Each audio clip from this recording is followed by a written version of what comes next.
Thanks for joining us on Newsmaker. A fast-moving object the size of Manhattan is hurtling towards our solar system, and it will make its closest pass to Earth on December 17th. Comet, asteroid, or something else? A Harvard astrophysicist believes there's a strong likelihood this is a craft of alien origin, and the implications, obviously, for humanity would be profound. Avi Loeb, professor at Harvard, joins me now. Great to see you. Thank you. And I've been reading with interest what you're putting out there. It's very provocative. Well, you know, science is fun as long as you allow yourself to learn something new. And the problem with experts is that they insist on past knowledge that they promoted in echo chambers. And obviously anything in the sky, they argue, is a comet, but we should be open-minded because, you know, if we have a visitor from the cosmic street to our backyard, it may not be a rock. It could be a tennis ball thrown by a neighbor. So let's look at the data.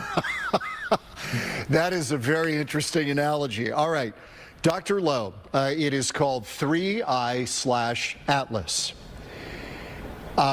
Give me the best case for why you think this object may be extraterrestrial and maybe alien form. Well, first, its brightness implies that if it represents reflection of sunlight from a solid object, it needs to be 20 kilometers in diameter. That's bigger than Manhattan Island. And this is a giant rock. The previous interstellar objects were hundreds of times smaller. So it just doesn't make sense that the third object from interstellar space will be 100 times bigger than the previous two. And we won't see anything in between. And moreover, there is not enough rocky material in interstellar space to deliver us a rock of this size, 20 kilometers, over a period of about a decade that we conducted the survey of the sky, because this material is very rare and you expect it once per maybe 10,000 years or longer. And so it's surprising if indeed it's a rock of that size. Now, it will actually get closest to the sun on October 29th, 2025, and that's when the Earth would be on the opposite side. It's as if it tries to avoid us. We won't be able to observe it.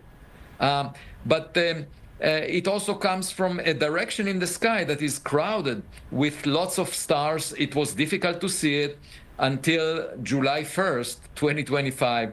And so the fundamental question is, was this designed by intelligence out there? And my argument is that we should collect as much data as possible to figure it out. And I defined a new scale that is now called the Loeb scale after my last name, where 0 implies a purely natural object like a comet or an asteroid, and 10 is a definitely technological object that maneuvers, broadcasts a signal, or transmits some artificial lights. And I rank this object, 3I/Atlas, as 4 on the scale between 0 and 10. And of course, the more data we have, the clearer it will become. You know, as it comes closer to the sun, it should erupt, it should outgas and produce a beautiful cometary tail. If it is a comet, we don't see a cometary tail as of now. The Hubble Space Telescope took a very high-resolution image of it, and all we see is some glow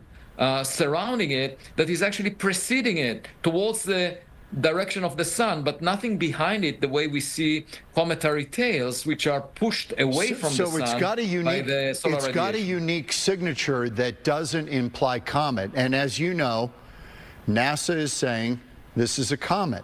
It poses no threat to Earth and will remain at a distance of at least 1.6 astronomical units. That's about 150 million miles. But as we know, NASA's been wrong before.